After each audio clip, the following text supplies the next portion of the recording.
A Taiwanese Air Force T-34C trainer aircraft crashed during a training mission on June 2nd, killing 2 experienced instructor pilots and renewing scrutiny of the island's aging basic trainer fleet.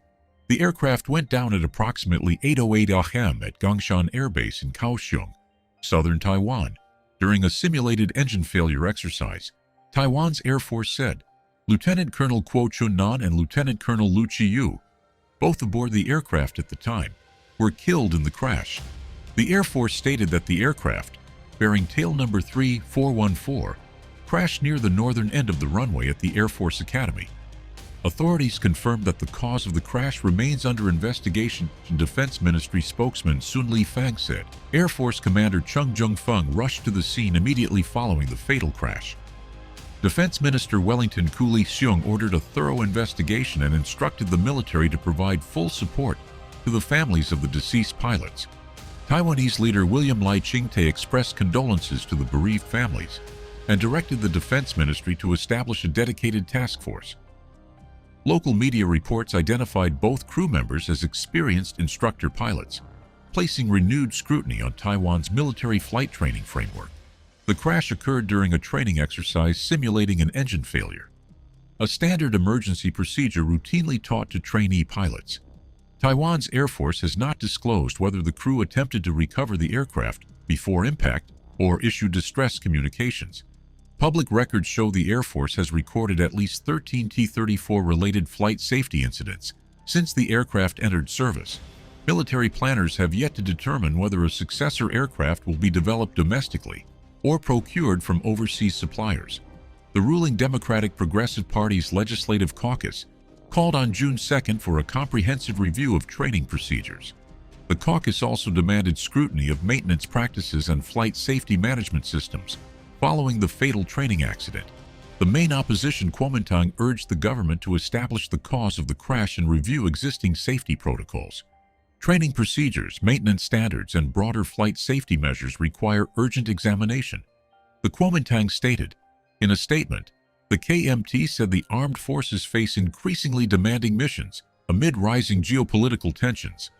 The crash comes amid growing Chinese military activity across the Western Pacific. Japan's defense ministry said the Chinese Navy conducted aircraft carrier drills east of the Philippines last week, while Taiwan's defense ministry said it continues to track the Chinese aircraft carrier Liaoning. China has recently expanded maritime activities across the Western Pacific amid deepening security cooperation between U.S. allies Japan and the Philippines.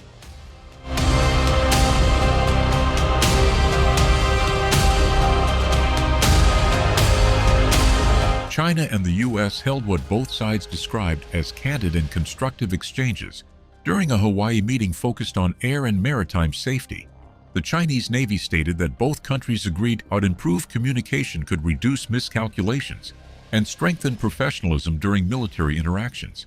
U.S. Indo-Pacific Command said it hosted representatives from the People's Liberation Army in Honolulu for discussions aimed at reducing unsafe and unprofessional encounters. The talks centered on lowering operational risks and improving military communication between the world's 2 largest powers. The Hawaii meeting followed last month's high-profile summit between Chinese President Xi Jinping and U.S. President Donald Trump.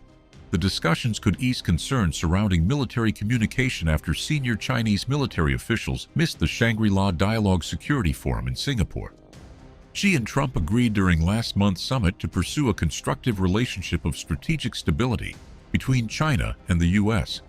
The agreed framework could establish practical boundaries governing future interactions between Beijing and Washington across military and strategic domains.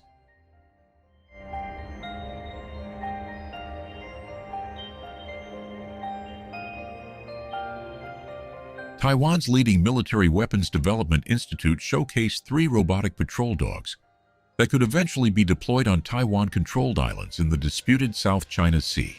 The institute presented 3 variants of a robotic dog platform, developed by U.S. defense supplier Ghost Robotics during the demonstration. The firepower variant featured a weapon mounted on its back, expanding the platform's potential combat and force protection capabilities. Jen Kuo Kwang, deputy head of the Institute's Missile and Rocket Systems Research Division, stated that the military had shown interest in the equipment. Jen added that no formal procurement order has yet been placed, despite military interest in the robotic systems. The islands include the Spratly and Protus outposts, where Taiwan maintains a strategic presence in the South China Sea.